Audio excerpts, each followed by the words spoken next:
4 na individual ang naaresto sa isang drug den sa isinagawang operasyon ng Philippine Drug Enforcement Agency 10, katuwang ang Malaybalay City Police Station nito lamang ika-16 ng Nobyembre taong kasalukuyan sa Barangay Impalambong, Malaybalay City, Bukidnon. Kinilala ang suspect na sina alias Josh, 27 anyos, alias Ian, 29 anyos, alias John, 25 anyos, at alias Kim, 30 anyos, at mga residente ng nasabing lugar. Sa ikinasang drug bypass operation ng mga tauhan ng PDEA 10, katuwang ang Malaybalay City Police Station, ay matagumpay na naaresto ang mga suspect at pagkakadismantalya ng naturang drug den. Sa operasyon ay nakumpiska ang mga pakete ng hininalang shabu na may bigat na 5 gramo at may standard drug price na 34,000 pesos at iba pang mga drug paraphernalia. Ang PDEA po ay parati pong maninilbihan, no?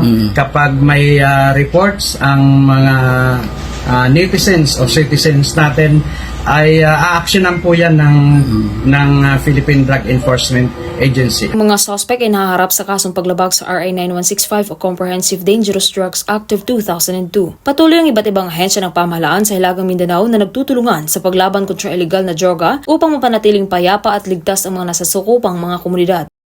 Mula dito sa Northern Mindanao, ako ang inyong Police News Network Correspondent, Patrolwoman Risa Sahonia, alagad ng batas, tagataguyod ng Balitang Pulis.